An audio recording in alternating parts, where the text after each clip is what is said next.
Again, this is the question in 2018, okay, from complex number. ठीक है, so complex number से एक और क्वेश्चन है. अब आप यहाँ पे ये देखिए, इसने पूछा क्या है कि मॉडुलस एम्पलीट्यूड फॉर्म, ठीक है, एंड इसी फॉर्म का दूसरा नाम होता है बेटा पोलर फॉर्म. ठीक है, इसने हमको पोलर फॉर्म पूछी है, ये बात याद रखो. तो पोलर फॉर्म में हमने क्या पढ़ा था कि भाई if z equal to x plus i y, then in polar form it becomes what, it becomes r cos theta plus i sine theta, right.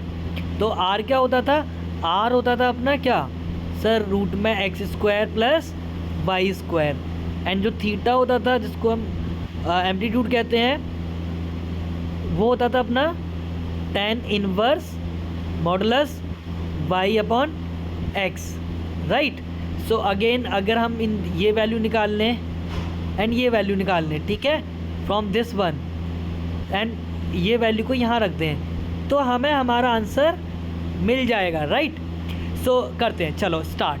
सो सबसे पहले r निकालेंगे बेटा. r कितना आया अपना, √3 का स्क्वायर 3 प्लस 1 का स्क्वायर, कोफिशिएंट ऑफ i जो 1 है, तो it becomes √4 and the value is 2, right.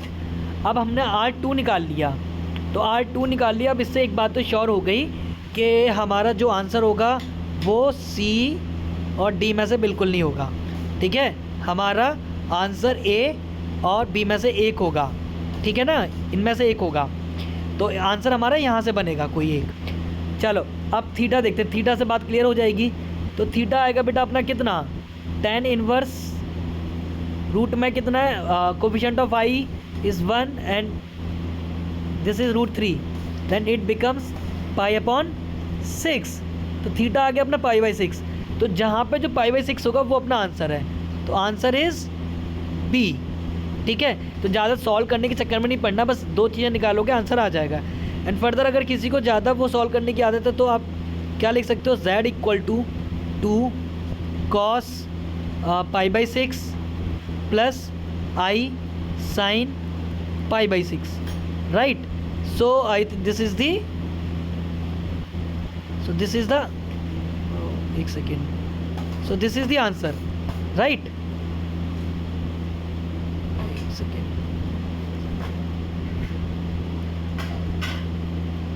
एक second. So answer is B, clear है, आंसर इज बी.